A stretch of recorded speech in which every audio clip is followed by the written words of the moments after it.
இன்னைக்குப்பா தலைமுடி நல்லா அடர்த்தியா வளர்வதற்கும் முடி கொட்டாம இருப்பதற்கும் ஹை புரோட்டீன் லட்டு செய்ய போறோம்.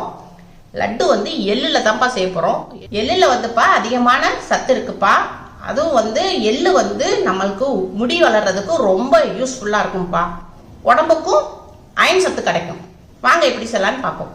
100 கிராம் நிலக்கடலை பருப்பு எடுத்துருக்கேன்ப்பா. 100 கிராம் பொட்டுக்கடலை, 50 கிராம் வந்து பாதாம் பருப்பு எடுத்திருக்கேன். இது 50 கிராம் எள்ளு எடுத்திருக்கேன். கொஞ்சம் கிஸ்மிஸ் எடுத்திருக்கேன்.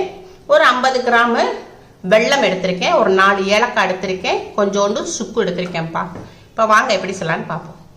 கேஸ் ஆன் பண்ணியிருக்கேன். ஒரு கடாய் வச்சுருக்கேன். கடாய் கொஞ்சம் லைட்டாக சூடாக இருக்குது.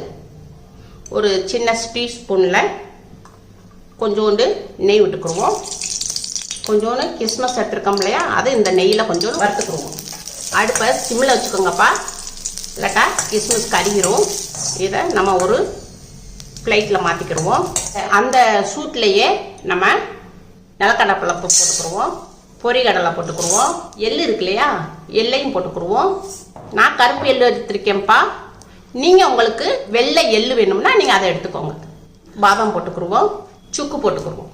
இதை எல்லாத்தையும் நம்ம அடுப்பை சிம்மில் வச்சு இதை வறுத்து எடுத்துக்கிடுவோம். ஒரு 5 நிமிஷத்துக்கு லைட்டாக வறுத்து எடுத்துக்கிடுவோம். இப்போ அடுப்பை நம்ம சிம்மில் வச்சே நம்ம ஒரு 5 நிமிஷம் இதை வறுத்துருக்கோம்ப்பா. கருக விடக்கூடாது. கருக விடாமல் நம்ம இதை வறுத்துக்கிடணும். நல்லா வறுத்து எடுத்துக்கிட்டோம்ப்பா. இதை வந்து இப்போ வந்து மிக்சியில் மாற்றிக்கிடுவோம். இப்போ நம்ம வறுத்ததை வந்து மிக்சியில் போட்டுக்கோம்ப்பா. இதை நான் உங்களுக்கு பவுடர் ஆக்கி கொண்டு வரேன்.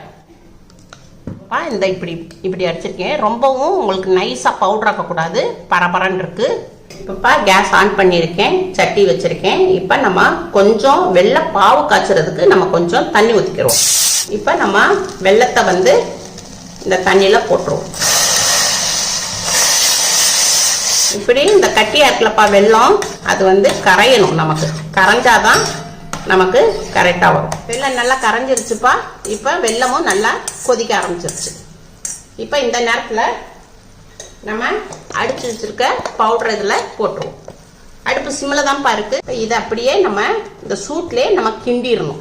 இந்த வெல்லம் எல்லாம் மிக்ஸ் ஆகிடும். அதுலேயே இந்த கிஸ்மிஸ் வறுத்து வச்சுருந்தோம் இல்லையா, அதையும் இதில் போட்டுக்குருவோம். இப்போ வந்து எல்லாத்தையும் மிக்ஸ் பண்ணிட்டோம்ப்பா. வெல்லம் நல்லா எல்லா பக்கமும் மிக்ஸ் பண்ணிட்டோம். இப்போ நம்ம வந்து கேஸை வந்து ஆஃப் பண்ணிடுவோம்.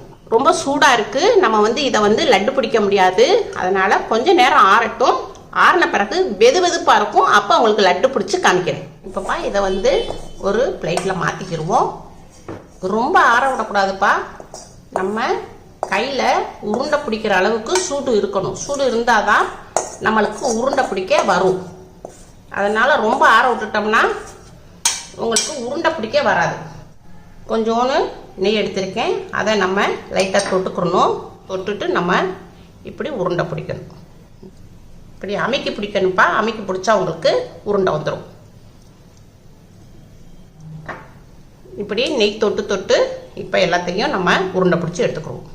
நெய் தொடாமையும் உருண்டை பிடிக்கலாம்ப்பா. ஆனால் கொஞ்சம் ட்ரையாக இருக்கும். இது கொஞ்சம் நம்ம கொஞ்சம் நெய் தொட்டு இப்படி தொட்டு ரொம்ப ஊற்றுறதில்ல, நம்ம கைக்கு மட்டும் இப்படி தடவிக்கிறோம். தடவினோம்னா உங்களுக்கு உருண்டை பிடிக்க கொஞ்சம் ஈஸியாக இருக்கும். இப்போப்பா நம்ம லட்டு ஃபுல்லாக பிடிச்சி வச்சாச்சு. ரொம்ப டேஸ்ட்டாக இருக்குப்பா. அம்மா சாப்பிட்டு பார்த்தேன், ரொம்ப ரொம்ப டேஸ்ட்டாக இருக்குது. நீங்கள் வந்து இப்படி வந்து இதை செஞ்சு இப்படி ஒரு பாக்ஸில் போட்டு வச்சுக்கோங்க. போட்டு இதை 3 நாளைக்கு நம்ம வெளியே வச்சுக்கலாம். காலையில் ஒரு 11 மணிக்கு ஒரு லட்டு சாப்பிடுங்க. 4 மணிக்கு ஒரு ஸ்நாக்ஸ் டயத்தில் இப்படி ஒரு லட்டு சாப்பிடுங்க.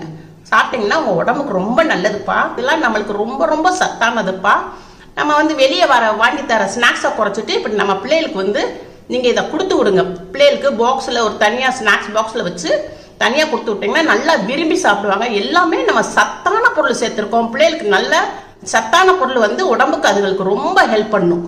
இது மாதிரி செஞ்சு நீங்கள் கண்டெய்னரில் போட்டு நீங்கள் இது வந்து ஒரு 3 நாளைக்கு வெளியே வச்சுக்கலாம். இல்லாட்டா ஒரு வாரம் அப்படி வைக்கணும்னா நீங்கள் இதை வந்து ஃப்ரிட்ஜில் வச்சு டெய்லி ஒன்று சாப்பிட்டுக்கோங்கப்பா. உங்கள் வீட்டில் கட்டாயமாக செஞ்சு பாருங்கள். அம்மாவுக்கு லைக் பண்ணுங்கள், ஷேர் பண்ணுங்கள், சப்ஸ்கிரைப் பண்ணுங்கள்.